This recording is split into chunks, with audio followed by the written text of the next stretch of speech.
내 나라로 돌아가. 당장. 파출소 푸른 간판 아래서 한 할머니가 소리를 지르고 있었습니다.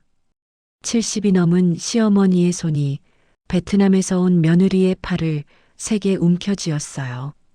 며느리 린의 팔뚝엔 붉은 손자국이 선명하게 남았고 그녀가 품에 안은 2살배기 아이는 엄마 옷깃을 꽉 잡은 채 울음을 터뜨렸습니다. 쏘리. 며느리 입에선 연신 미안하단 말만 나왔어요. 경찰관이 할머니 손목을 조심스럽게 붙잡으며 말했습니다. 어머니, 일단 진정하시죠. 하지만 할머니는 고개를 획 돌리며 며느리를 노려봤어요. 파출소 안이 순간 조용해졌고 창밖으론 노을이 천천히 내려앉기 시작했습니다. 도대체 이 가족에게 무슨 일이 있었던 걸까요? 서울 외곽 낡은 빌라 3층. 이 집 아침 식탁엔 매일같이 냉기가 깔려 앉았습니다. 시어머니가 국 한 숟가락을 떠서 입에 넣었다가 수저를 탁 내려놓았어요. 리나, 국이 왜 이렇게 싱거워?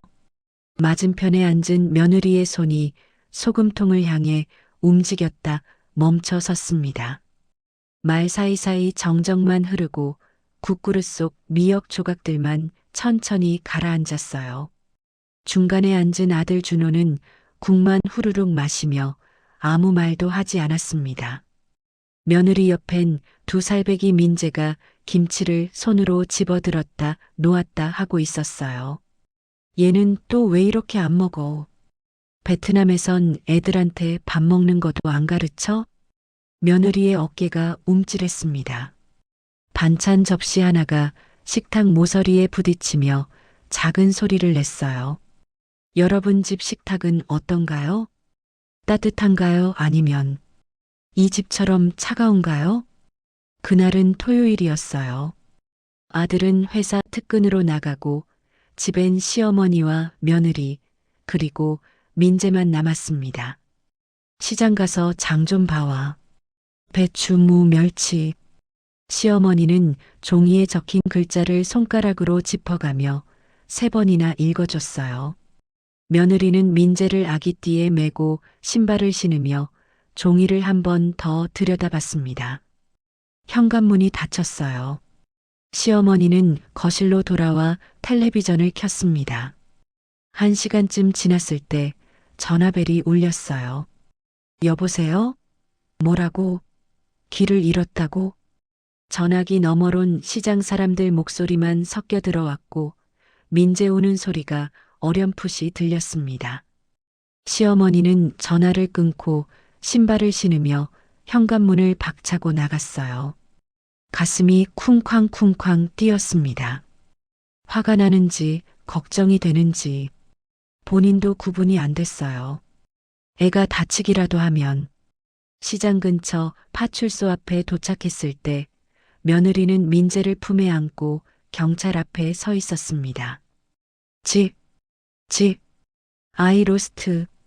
그 모습을 본 순간 시어머니의 손이 먼저 움직였어요. 며느리의 팔을 확 잡아채며 너는 도대체 코앞에 가면서 집도 못 찾아와? 파출소 안이 조용해졌어요. 며느리의 팔엔 붉은 자국이 생겼습니다. 집으로 돌아오는 길, 2사람은 한마디도 하지 않았어요. 다만 시어머니 가슴 한구석이 아리게 쓰라렸고 그 이유를 본인도 알 수 없었습니다. 참 기막힌 일이지요? 그렇게 3년이 더 흘렀습니다. 민재가 5살이 되던 해 며느리에게 베트남에서 전화가 왔어요. 며느리 아버지가 쓰러졌다는 소식이었습니다. 거실에 서서 전화기를 귀에 댄 며느리는 한참 말이 없었고 전화를 끊은 뒤 눈가가 조금 붉어져 있었어요. 시어머니는 며느리를 불러 세웠습니다. 린, 너 잠깐 베트남에 다녀와. 며느리가 고개를 들었어요. 나도 같이 갈 거야. 손자 혼자 보내기 싫어서 그래. 며느리의 입이 조금 벌어졌다 다시 닫혔습니다. 시어머니도 정확한 이유는 몰랐어요. 그냥 가야만 할 것 같았습니다. 어색한 동행이 결정됐어요. 비행기 안에서 민재는 창가에 붙어 앉아 구름을 세고 며느리는 기내식 메뉴판을 베트남어로 설명해 주려다 몇 번이나 손을 내렸다 올렸습니다. 시어머니는 창밖이 아니라 며느리 옆모습을 가끔씩 훔쳐봤어요. 검게 그을린 손등이 담요 끝을 꽉 쥐고 있었고 그 손등 위로 작은 핏줄이 도드라져 보였습니다. 베트남 시골 마을. 하늘은 유난히 낮고 오토바이 배기가스 냄새와 커피 볶는 냄새가 뒤섞여 떠다녔어요. 며느리 집은 골목 안쪽 양철 지붕 위로 빗자국이 그대로 남아있는 작은 집이었습니다. 어머니 여기 우리 집. 문을 열자 실내엔 선풍기 한 대와 낡은 나무 침대 그리고 벽 한쪽을 채운 사진들이 보였어요. 학교 앞에서 찍은 며느리 초등학교 졸업사진, 시장 좌판 앞에서 웃고 있는 부모님 사진이 벽에 나란히 걸려 있었습니다. 방 한가운데엔 병원에서 돌아온 지 얼마 안 된 듯한 마른 남자가 누워 있었고 며느리가 다가가 그 손을 잡자 남자의 마른 손가락이 조금 움직였어요. 아빠.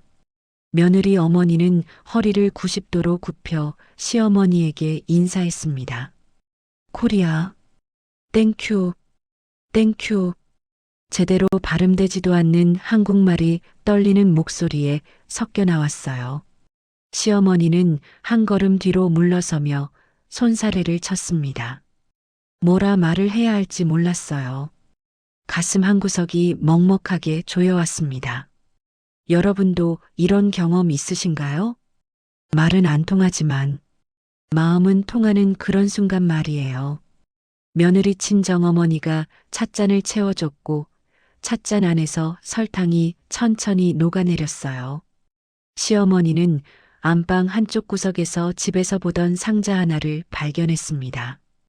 뚜껑을 열자 며느리가 평소 써던 낡은 수첩과 여러 영수증, 국제송금 확인서, 그리고 누렇게 바랜 노트 몇 건이 나왔어요. 노트를 펼쳤습니다.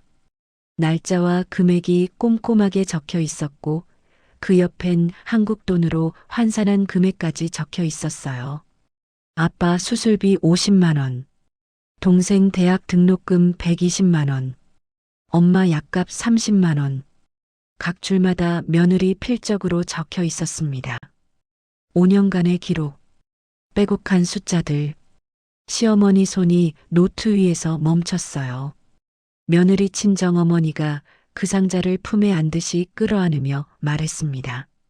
린, 한국 가서 많이 고생. 그 순간 시어머니 머릿속을 스쳐 지나가는 장면들. 싱거운 국, 소금통을 향해 움직였다 멈춘 손, 쏘리, 쏘리, 맘 반복하던 며느리. 이해가. 국을 싱겁게 한 건 소금값도 아끼려고 그랬던 거구나. 차를 마시려고 컵을 드는데 손이 떨렸어요. 설탕이 덜 녹은 찬물이 혀끝에서 조금 쓰게 느껴졌습니다. 숨이 목 깊숙한 곳에서 막혀 올라왔어요. 눈시울이 뜨거워졌습니다. 그날 밤 집 앞 골목. 시어머니와 며느리가 나란히 앉아 있었어요. 멀리서 개 짖는 소리와 오토바이 소리가 번갈아 들렸습니다. 민재는 방 안에서 이미 골아떨어진 상태였어요. 시어머니가 먼저 입을 열었습니다. 여기 많이 힘들었겠다. 며느리가 고개를 살짝 갸웃했어요. 내가 매달 보내던 돈. 그거 안 보냈으면 너도 옷 한 벌 더 사고 좀 더 여유 있게 살아도 됐을 텐데. 며느리는 한참 동안 말이 없다가 천천히 대답했습니다. 어머니 저 한국 올 때 엄마가 그랬어요. 며느리 목소리가 골목 돌담에 부딪혀 되돌아왔어요. 우리 집에서 제일 멀리 가는 사람은 너다. 그래도 제일 늦게 한번 알아. 내가 잘 살아야 우리도 조금 숨 쉰다. 시어머니는 손에 쥐고 있던 플라스틱 컵을 천천히 내려놓았습니다. 파출소에서 며느리에게 쏟아냈던 그 말들. 시장 하나 다녀오는데 이렇게 사고를 쳐.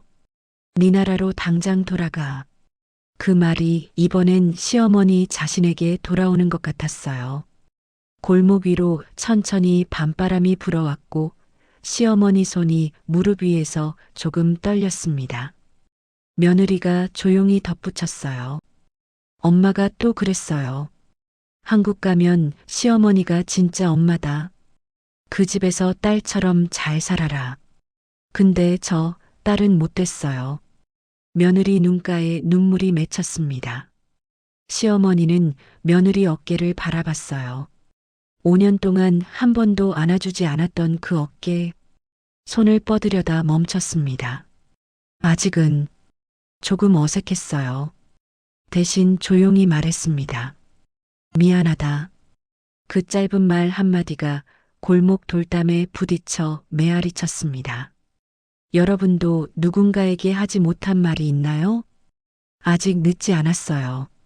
며칠 뒤 한국으로 돌아오는 비행기 안. 민재는 베트남 할머니가 손수 싸준 쌀과자를 쥔 채 잠들어 있었어요. 시어머니는 창밖을 보다가 며느리를 향해 조심스럽게 말을 걸었습니다. 린, 내 어머니, 한국 가면 우리 시장 한번 같이 가자. 며느리가 눈을 동그랗게 떴어요. 그날 갔던 그 시장 말고 우리 동네 큰 재래시장 있거든. 시어머니가 며느리 손을 바라봤습니다. 한국말은 내가 대신 해줄게. 너는 그냥 민재 손만 꽉 잡고 있어. 며느리 입가에 천천히 미소가 번졌어요. 비행기 창밖으로 구름이 갈라지며 아침 햇살이 기내로 스며들었습니다. 시장에서 길을 잃었던 그날, 시어머니는 누구 탓인지도 모르고 며느리만을 겨눴지만 이제 그 손은 아이 손을 함께 잡아주는 손이 되기 시작했습니다. 여러분 곁에도 말이 서툴러서 습관이 달라서 국맛 하나 때문에 오해 속에 서 있는 누군가가 있을지 몰라요. 그 사람 이야기를 조금만 더 들어준다면 언젠가 당신 식탁 위에서도 국 한 그릇 맛이 달라질지도 모르겠습니다.